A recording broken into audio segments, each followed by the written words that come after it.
Hello students, I am Dr. Amit Bhatnagar, working as Senior Research Officer in the Department of Agronomy at GB Pant University of Agriculture and Technology, Pantnagar, Uttarakhand. आज जो topic discuss करेंगे intercropping के continuation में discuss करेंगे। इससे पहले मैंने intercropping के लेक्चर अपलोड कर रखे हैं, आप उन लेक्चर्स को देखिए, क्रॉपिंग सिस्टम के लेक्चर्स को देखिए, तो आपकी एक कंटिन्यूटी बनेगी, उससे आपका एक थॉट डेवलप होगा और फिर आपका कंसेप्ट डेवलप होगा। और जब कंसेप्ट हमारे क्लियर रहते हैं तो हमको क्वेश्चंस को सॉल्व करने में कोई प्रॉब्लम नहीं होती। तो किसी भी चीज़ के कंसेप्ट को समझने के लिए हमको उसका सिस्टम से चलना ज़रूरी है। तो जो क्रॉपिंग सिस्टम के जो लेक्चर्स हैं आप उसको ज़रूर देखें, और एक सिस्टम जब बना रहेगा तो आपको वो सारी चीज़ें समझ में आएंगी। तो आज जो हम डिस्कस करेंगे उसी के इंटरक्रॉपिंग के कंटिन्यूशन में है। हम आज ये डिस्कस करेंगे कि कितने तरह से इंटरक्रॉपिंग की जा सकती है, क्या मेथड्स हैं इंटरक्रॉपिंग के।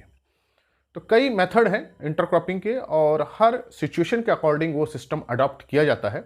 ऐसा नहीं है कि हर सिचुएशन में एक ही मेथड अडॉप्ट होगा। तो आज इसको हम डिस्कस करेंगे क्या क्या मेथड्स हैं और किन सिचुएशंस में इनको यूज़ किया जाता है। तो ये जब सिचुएशंस हमको पता रहेंगे, इनके रीजंस पता हमें रहेंगे, तो हमको रीजनिंग, असर्शन या कंसेप्ट बेस्ड क्वेश्चन करने में कोई प्रॉब्लम नहीं होगी। तो इसी के उसमें डिस्कस करेंगे आज हम मेथड्स ऑफ इंटरक्रॉपिंग, किस तरीके से हम इंटरक्रॉपिंग कर सकते हैं। इंटरक्रॉपिंग आपको क्लियर ही है, growing of two crops simultaneously on the same piece of land at the same time. एक ही फील्ड में एक ही टाइम पे दो क्रॉप को ग्रो करना इंटरक्रॉपिंग है। तो जो बहुत कॉमन इंटरक्रॉपिंग है वो है रो इंटरक्रॉपिंग। अब रो इंटरक्रॉपिंग में हम क्या करते हैं कि हम both the crops are grow in rows. तो रो का अरेंजमेंट इसमें रहता है और डेफिनेट रो पैटर्न रहता है, और उसी में हम क्रॉप्स को उनके बीच में ग्रो करते हैं, जिसमें एडिटिव सीरीज और रिप्लेसमेंट सीरीज हम करते हैं, जिसका लेक्चर ऑलरेडी अपलोड है। अगर आपने लेक्चर नहीं देखा है एडिटिव और रिप्लेसमेंट सीरीज वाला, आप उस लेक्चर को जरूर देखिए, उसके मैं लिंक डिस्क्रिप्शन बॉक्स में दे दूंगा। तो मान लीजिए दो हमारे पास इंटरक्रॉप हैं, एक इंटरक्रॉप को हमने इस रो में बोया और दूसरी इंटरक्रॉप को हम इसमें ले लेते हैं। तो ये जो है रो इंटरक्रॉपिंग है।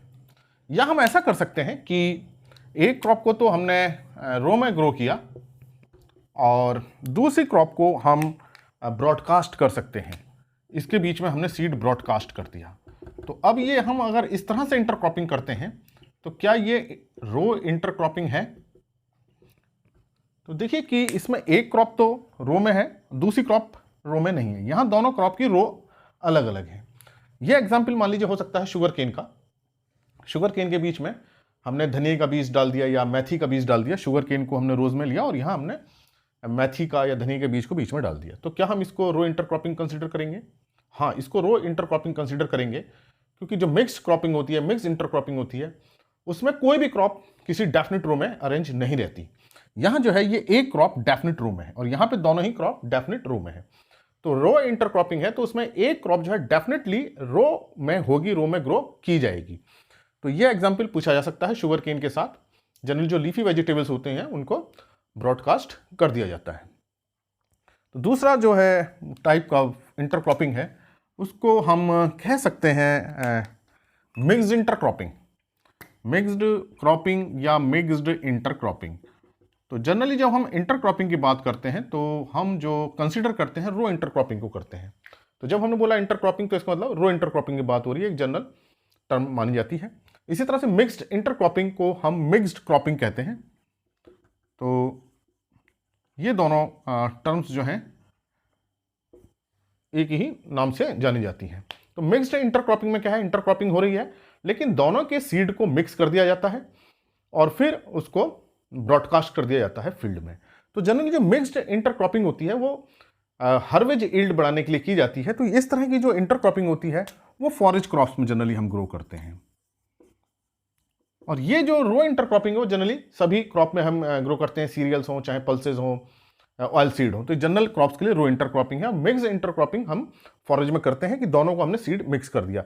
बहुत अच्छा एग्जाम्पल है इसका, जैसे कि बरसीम। बरसीम के सीड के साथ हमने मस्टर्ड का सीड मिक्स कर देते हैं और फिर इसको जो एरिया है, मान लीजिए ये एरिया है, इस पूरे एरिया में इस सीड को दोनों का एक डेफिनेट प्रोपोर्शन में 70% इसका या 30% इसका या 80% इसका, 20% इसका, दोनों का सीड मिला के ब्रॉडकास्ट कर दिया। तो यहाँ जो ऑब्जेक्टिव होता है, क्योंकि फॉरेज क्रॉप ली जा रही है, तो वहाँ जो ऑब्जेक्टिव है हार्वेस्ट यील्ड बढ़ाना है, सीड यील्ड नहीं लेना है, प्लांट पॉपुलेशन बढ़ाना है और फॉरेज की क्वालिटी भी इंप्रूव रखनी है कि जो न्यूट्रिशन है वो एनिमल को प्रॉपर मिल जाए। तो बरसीम प्लस मस्टर्ड इसका बहुत अच्छा एग्जाम्पल है। अगर दो सीरियल क्रॉप को एक साथ इस तरह से मिक्स करके बोएंगे तो उनकी हार्वेस्टिंग में प्रॉब्लम होगी। तो जनरली सीरियल ग्रेन क्रॉप्स को नहीं बोते हैं, जनरली फॉरेज क्रॉप्स को या लीफी क्रॉप्स जो हैं उनको इस तरह से बोया जाता है। तो यह है मिक्स्ड इंटर क्रॉपिंग। इसी तरह से हम दूसरा देखें कि दूसरी जो इंटरक्रॉपिंग है वो है पैच इंटरक्रॉपिंग। पैच इंटरक्रॉपिंग में क्या करते हैं कि जनरली जो हम क्रॉप को ग्रो किया, और क्रॉप तो हम रो में ही ग्रो करते हैं, और उस रो में या कहीं जो है प्रॉपर क्रॉप का जो जर्मिनेशन नहीं होता है या पैच रह जाते हैं, या किसी कारण से क्रॉप डैमेज हो गई, मान लीजिए पानी भर गया या कोई इंसेक्ट आ गया, कोई डिसीज आ गई पर्टिकुलर पैच में, तो उस केस में पैच इंटरक्रॉपिंग की जाती है। तो ये जनरली वेजिटेबल्स में इसको फॉलो कर लेते हैं। तो ये मान लीजिए कि क्रॉप्स की रो है, किसी क्रॉप को ग्रो किया गया, ये क्रॉप्स को ग्रो किया जा रहा है मान लीजिए रो में, और एक इस एरिया में मान लीजिए कोई डैमेज हो गई, ये क्रॉप डैमेज हो गया, तो इतना एरिया देखिए क्या है अवेलेबल है। तो इतने एरिया में हम किसी दूसरी क्रॉप को ग्रो कर सकते हैं, किसी वेजिटेबल को ग्रो कर सकते हैं शॉर्ट ड्यूरेशन। तो यहाँ हमने उसको चाहे हम रो में भी ग्रो कर सकते हैं, चाहे हम उसको ब्रॉडकास्टिंग करके भी ग्रो कर सकते हैं। तो ये पैच इंटरक्रॉपिंग जनरली वेजिटेबल्स में की जा सकती है, या फ्लावर्स, कोई शॉर्ट ड्यूरेशन फ्लावर है उसको यूज़ हम कर सकते हैं। तो ये पैच इंटरक्रॉपिंग, पैच कोई जगह छूट गई हो वहाँ पे किया जाता है। इसका कोई ऑब्जेक्टिव इंटेंशन नहीं होता है कि हम शुरू से ही कोई पैच बनाएंगे उसमें करेंगे। जनरली क्रॉप अगर डैमेज हो जाए या कोई ऐसा एरिया है कि वो क्रॉप के लिए सुटेबल ना हो, वो पैच माना लो लाइंग हो, कोई दूसरी ऐसी हम क्रॉप ग्रो कर सकते हैं जहाँ जो ज़्यादा जिसकी वाटर की रिक्वायरमेंट हो। तो ये जो है पैच इंटरक्रॉपिंग है। तो जो दूसरी तरह की इंटरक्रॉपिंग है वो है strip intercropping. Strip, fourth number. अब स्ट्रिप माने हमको समझना पड़ेगा कि स्ट्रिप माने क्या होता है। स्ट्रिप माने देखिए होता है पट्टियां, पट्टी। तो हम जो है पट्टियां क्रॉप की ग्रो बनाते हैं, स्ट्रिप्स बनाते हैं, क्रॉप को एक साथ ग्रो तो करते हैं लेकिन स्ट्रिप्स बनाई जाती हैं। वो स्ट्रिप्स इसलिए बनाई जाती हैं, जो इसका ऑब्जेक्टिव है वो सॉइल कंजर्वेशन का है। स्लोप्स पे हम इसको करते हैं कि जो स्लोपी एरिया है, जहां स्लोप्स बहुत ज़्यादा है और सॉइल इरोजन की प्रॉब्लम है, वहाँ जो है स्ट्रिप क्रॉपिंग की जाती है। इस बात को ध्यान रखें, इसका जो कंसेप्ट है या जो बेसिक रीज़न है स्ट्रिप इंटरक्रॉपिंग का, वो सॉइल इरोजन को चेक करना है। जहाँ स्लोप बहुत ज़्यादा है वहाँ उस स्लोप से, मान लीजिए कि ये कोई एरिया है जिसका स्लोप इस तरह से जा रहा है, यहाँ ये हाई स्लोप है और ये इस तरह चल रहा है, तो यहाँ क्या होगा, सॉइल इरोजन होता रहेगा और सॉइल यहाँ से इरोड होती रहेगी। तो इसको चेक करने के लिए स्ट्रिप्स बनाई जाती हैं। स्ट्रिप्स में हम दो तरह की क्रॉप को सेलेक्ट करते हैं। एक वो क्रॉप होती हैं जो सॉइल इरोजन को चेक करती हैं, सॉइल इरोजन को रेसिस्ट करती हैं। अब वो कौन सी क्रॉप होती हैं, जो जिनकी कैनोपी ब्रॉड होगी, रूट्स डीप होंगी, रूट्स के पार्टिकल्स को बांध के रखेंगी, और जिसमें इंटरकल्टिवेशन नहीं किया जाता हो, जैसे पल्सेज हैं, लेग्यूम्स हैं, मूंग, उड़द, काउपी। ये क्रॉप्स में इंटरकल्टिवेशन नहीं किया जाता, इनमें कोई निराई गुड़ाई नहीं की जाती है और बहुत डेंस ग्रो होती हैं, इनकी रूट्स सॉइल पार्टिकल को बांध के रखती हैं। तो जो ये हम क्रॉप को पहले सेलेक्ट करते हैं, वो ऐसी क्रॉप सेलेक्ट करते हैं जो इरोजन रेसिस्टिंग क्रॉप हो, इरोजन रेसिस्टिंग। अब आपको मैंने इरोजन रेसिस्टिंग क्रॉप्स के कैरेक्टर बता दिए क्या होंगे, तो इसका मतलब कि ये इरोजन को रेसिस्ट करेंगी। दूसरी क्रॉप्स वो होती हैं कि जिसमें इंटरकल्टिवेशन चाहिए, हमें होइंग करनी पड़ती है या अर्दिंग करनी पड़ती है। अब इसको इन क्रॉप्स को भी ग्रो करना जरूरी होता है। क्रॉपिंग सिस्टम में different type of crop grow की जाती है, तो सब पूरा में तो लेग्यूम्स ग्रो नहीं किया सकता या सारा पल्सेस ग्रो नहीं किया जा सकता, क्योंकि हर क्रॉप की रिक्वायरमेंट और डिमांड होती है। तो जैसे मेज है, मेज में इंटरकल्टिवेशन चाहिए, पोटैटो है उसमें इंटरकल्टिवेशन चाहिए, शुगर केन है उसमें इंटरकल्टिवेशन की जरूरत पड़ती है। तो जो वाइडली स्पेस्ड क्रॉप होती है जिसमें इंटरकल्टिवेशन करते हैं, वो इरोजन परमिटिंग क्रॉप होती है, क्योंकि जब भी उसमें इंटरकल्टिवेशन करेंगे, हैरो मतलब ये कल्टीवेटर चलाएंगे या अर्दिंग करेंगे, तो सॉइल लूज होगी और सॉइल लूज होकर के फिर उसका इरोजन होगा। तो दूसरी तरह की क्रॉप्स कौन सी हुई, erosion permitting crop. Erosion permitting. इसका एग्जाम्पल जैसे है मेज है, मेज इसमें कल्टीवेशन करना पड़ता है। पोटैटो है, इंटर कल्टीवेशन करना पड़ता है। वाइडली स्पेस्ड क्रॉप होती है, शुगर केन है। तो दो तरह की हम क्रॉप इस पर सेलेक्ट करते हैं, इरोजन रेसिस्टिंग क्रॉप जो पल्सेस हो गई, दूसरा इरोजन रेसिस्टिंग पल्सेस हो गए, इरोजन परमिटिंग जिसमें इंटर कल्टीवेशन किया जाता है। अब इसमें एक के बाद एक अल्टरनेट रो नहीं की जाती या रिप्लेसमेंट सीरीज नहीं की जाती, स्ट्रिप्स में ग्रो करते हैं। पहले हम जो है 8 या 10 रो किसी एक क्रॉप की लेते हैं, फिर दूसरी 8 से 10 रो दूसरे टाइप की क्रॉप ग्रो करते हैं। मान लीजिए कि ये पहले हमने स्ट्रिप ग्रो की, इसको मैं बोल देता हूं इरोजन रेसिस्टिंग क्रॉप और इसको बोल रहे हैं इरोजन परमिटिंग क्रॉप। तो ये पहले 8 से 10 रो हमने ग्रो की इरोजन परमिटिंग क्रॉप कि जिनसे क्या हो रहा है, इरोजन हो रहा है। और जिसमें इंटर कल्टीवेशन करेंगे तो सॉइल इरोड होगी, सॉइल इरोड होकर के नीचे आएगी। तो यहां पे अब हम क्या करेंगे, ये क्रॉप ग्रो करेंगे इरोजन रेसिस्टिंग क्रॉप ER। उसके बाद फिर यहां पे तो इंटर कल्टीवेशन करेंगे नहीं, तो यहां पे इस एरिया में सॉइल इरोजन नहीं होगा। और यहां पे जो एरिया में सॉइल इरोजन होगा, अब सॉइल इससे आगे इरोड नहीं करेगी क्योंकि ये डेंस क्रॉप है, कैनोपी डेंस है, इसको इरोजन को चेक कर देगी। अब इतने एरिया में देखिए इरोजन चेक हुआ, इतने ही एरिया में इरोजन हो पाया, वो भी चेक हो गया, और इसमें तो इरोजन हुआ ही नहीं। फिर क्या करेंगे, फिर जो है इरोजन परमिटिंग क्रॉप ग्रो करेंगे 8 से 10 रो, ये डिपेंड करता है स्लोप पे। और फिर इरोजन रेसिस्टिंग क्रॉप ग्रो करेंगे। तो ये इरोजन रेसिस्टिंग और ये हुई इरोजन परमिटिंग। तो ये इस तरह से देखिए स्ट्रिप बन गई, पहली स्ट्रिप ये बन गई, दूसरी स्ट्रिप, तीसरी स्ट्रिप, फोर्थ स्ट्रिप। तो ये इस तरह से जब हम करते हैं तो पूरे एरिया में देखिए इंटर कल्टीवेशन नहीं हुआ और दोनों ही क्रॉप ग्रो हो गए। तो इसको ये कहलाता है स्ट्रिप इंटरक्रॉपिंग। अब इसकी जो विड्थ है वो डिपेंड करती है कि स्लोप कितना ज़्यादा है या स्लोप कितना कम है। तो जनरली हम जो 8 से 10 रो जो है ग्रो करते हैं, जनरली जो रहता है 8 to 10 रोज। और इसका रोज ऐसा भी नहीं कि हमें बहुत ज़्यादा बढ़ा देनी है। अगर हम बहुत ज़्यादा बढ़ा देंगे तो फिर ये एग्रोनॉमिकली इंट्रैक्शन नहीं करेंगी, इनमें आपस में कोई इंट्रैक्शन नहीं होगा एग्रोनॉमिकली, मतलब कि एक दूसरे को हेल्प नहीं करेंगी किसी स्टिमुलेंट्स के लिए। जैसे मैंने बहुत सारे इंट्रैक्शन बताए थे कि डिसीज को सप्रेशन होता है या इंसेक्ट का होता है या कुछ रजोस्फीयर में केमिकल सिक्रेट करते हैं जो हेल्प करते हैं। तो इनकी विड्थ इतनी ज़्यादा भी नहीं रखनी है कि एग्रोनॉमिकली इंट्रैक्ट ना कर सकें, और इतनी कम भी नहीं करनी कि हम इसमें इंटर कल्टीवेशन ही ना कर पाए। मान लीजिए 4 हमने रोज रखी तो फिर उसमें हम कल्टीवेटर नहीं चला पाएंगे। तो इतनी कम भी नहीं रखनी, तो हम कितनी रखते हैं, विड्थ इतनी रखते हैं कि उसमें इंटर कल्टीवेशन भी हो सके और उसमें एग्रोनॉमिकल इंट्रैक्शन भी हो। तो हमारा जो विड्थ रखने का जो कंसेप्ट है इसमें विड्थ, वो है कि जो इसमें इंटर कल्टीवेशन भी हो सके क्रॉप में और उसमें इंट्रैक्शन भी हो सके। इंटर कल्टीवेशन तो इसी में होना है डेफिनेटली, लेकिन इंट्रैक्शन दोनों क्रॉप में हो सके। तो ये इस तरह से डिसाइड की जाती है। तो ये आपको समझ में आ गया होगा कि स्ट्रिप इंटरक्रॉपिंग क्या होती है। तो स्ट्रिप इंटरक्रॉपिंग में हम 8 से 10 रो, 11-12 बहुत ज़्यादा नहीं, उनको ग्रो करते हैं, फिर दूसरी क्रॉप के को ग्रो करते हैं रोज को।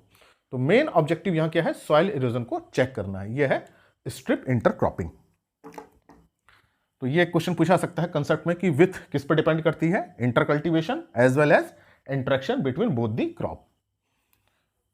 जो नेक्स्ट इंटरक्रॉपिंग है that is multi storey intercropping या मल्टी टीयर जिसे कहते हैं, या multi level intercropping. Multi storey का जो कंसेप्ट है, मल्टी मीन्स कई, स्टोरी का मतलब जो है तल जिसे कहते हैं, डबल स्टोरी, ट्रिपल स्टोरी, कितने तल उसमें, पहला तल, दूसरा तल, तीसरा तल। जैसे बिल्डिंग्स होती हैं 8 story building, 9 story building, 10 story building, double storey building. तो मल्टी स्टोरीड इंटरक्रॉपिंग या मल्टी लेवल, उसमें कई लेवल रहते हैं। अभी आपको समझ में आएगा मल्टी लेवल या मल्टी टीयर इंटरक्रॉपिंग। तो इसमें जो क्रॉप्स को ग्रो किया जाता है वो मल्टी स्टोरी है, उसमें कई स्टोरी रहेंगी, तो क्रॉप की हाइट अलग अलग रहती है। तो इसमें 2 3 4 क्रॉप इस तरह से ग्रो करते हैं कि उन चारों क्रॉप्स की हाइट अलग अलग हो, और इसी तरह से उनकी जो रूट्स हैं उनकी रूट्स की डेप्थ भी अलग अलग हो।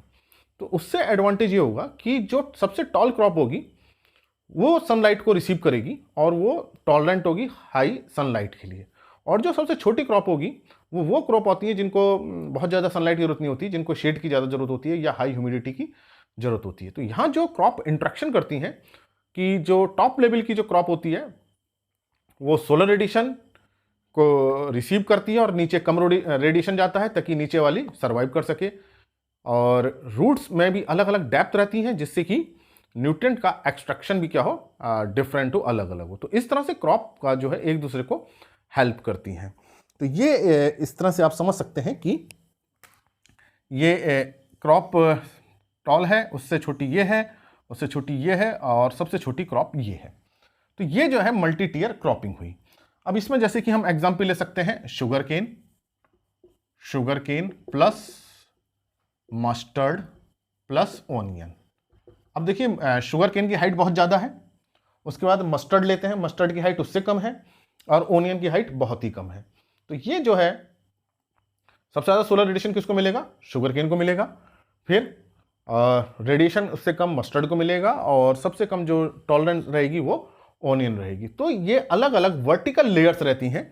तो वर्टिकल लेयर्स पे शुगर केन का कैनोपी इस तरह से रहेगी जो रिसीव करेगी रेडिएशन को ज़्यादा, उसके बाद मस्टर्ड की कैनोपी रहेगी, मस्टर्ड का इस तरह से रहेगा, और फिर ओनियन का इस तरह से रहेगा। तो तीनों का देखिए जो वर्टिकल स्पेस है वो तीनों का अलग अलग है। इसी तरह से रूट्स भी जो होंगी वो अलग अलग डेप्थ पे जाएंगी, जिससे कि न्यूट्रिएंट में कोई कंपटीशन नहीं होगा।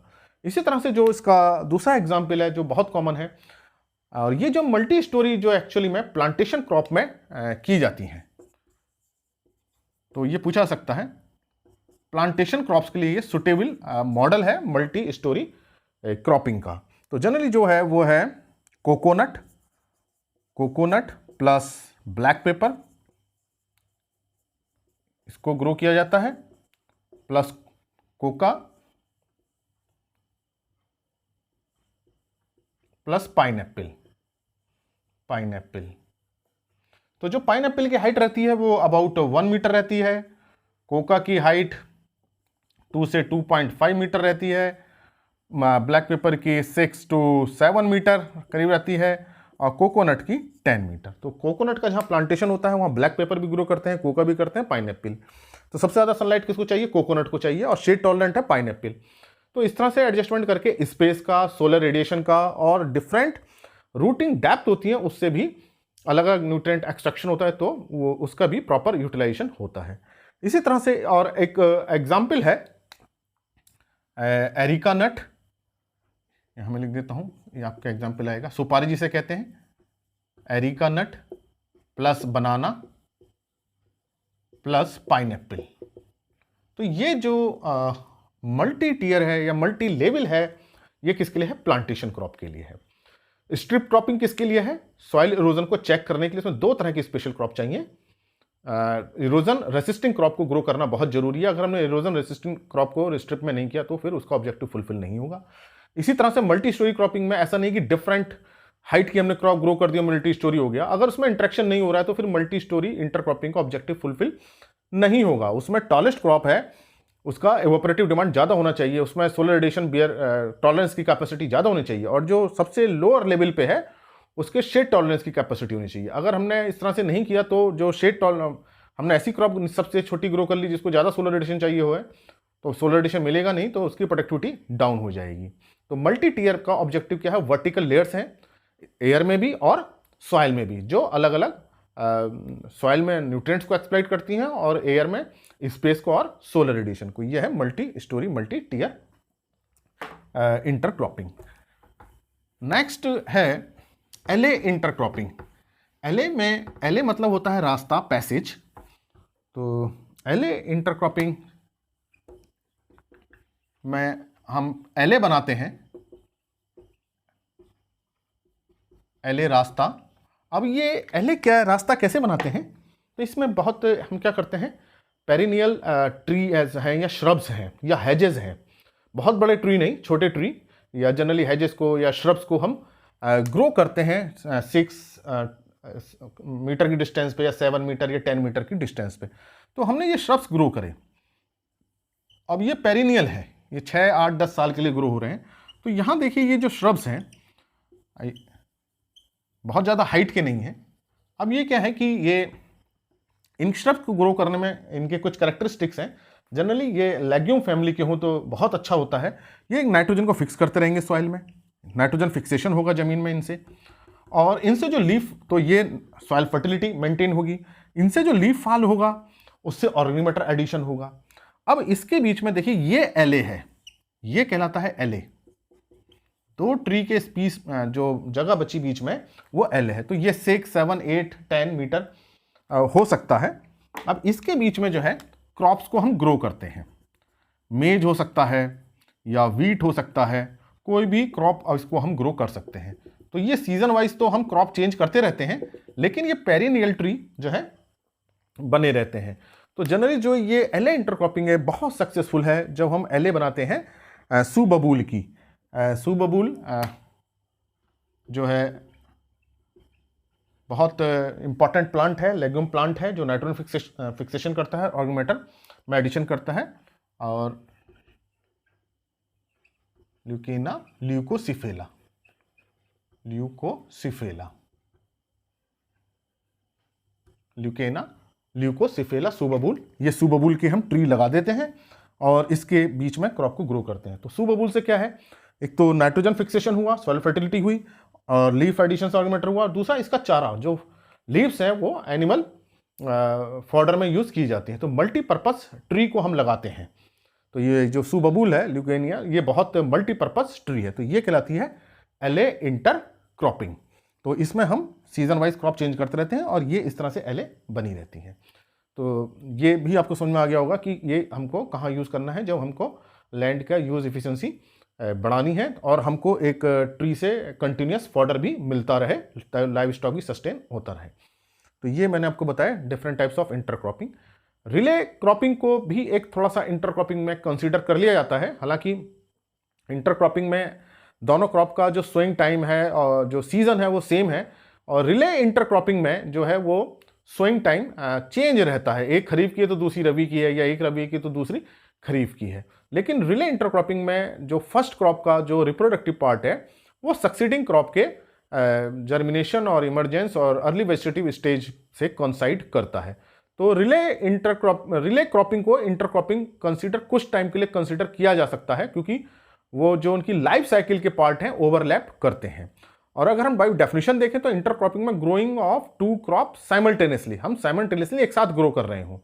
यहाँ देखिए दोनों क्रॉप साइमल्टेनियसली एक साथ ग्रो हो रही हैं, तो ये तो रहेगी, फिर दूसरी क्रॉप आ जाएगी। लेकिन रिले इंटरक्रॉपिंग में क्या होता है कि एक क्रॉप ऑलमोस्ट पूरा कर चुकी होती है, बिल्कुल लास्ट स्टेज में होती है, तब हम दूसरी क्रॉप की उसमें सोइंग करते हैं। तो थोड़ा सा पार्ट ही इंटरक्रॉपिंग में हम कंसीडर मान सकते हैं कि थोड़ा सा लाइफ साइकिल दोनों की इंटरक्रॉपिंग में आती है। तो रिले क्रॉपिंग को इंटरक्रॉपिंग में हम कंसीडर थोड़ा कभी कर भी सकते हैं, लेकिन अगर हम उसमें देखें बाय डेफिनेशन देखें तो फिर वो उसमें पार्ट में नहीं आता है। लेकिन अगर हम लाइफ साइकिल का पार्ट देखें तो लाइफ साइकिल के पार्ट से एक का रिप्रोडक्टिव, दूसरे का अर्ली स्टेज इंटरक्रॉपिंग को कंसीडर किया जा सकता है। तो ये मैंने आपको डिफरेंट टाइप ऑफ क्रॉपिंग बताई कि कौन सी इंटरक्रॉपिंग किस सिचुएशन में होती है और इनके क्या एडवांटेज हैं। तो ये लेक्चर आप इससे पहले की जो लेक्चर है जरूर देखिए, तो आपको कंटिन्यूशन में आपको ये चीज़ें समझ में आएंगी। ये लेक्चर अच्छा लगा तो इसे लाइक करें और स्टूडेंट्स के साथ शेयर करें। अगर चैनल सब्सक्राइब नहीं किया है तो सब्सक्राइब करें। Thank you very much.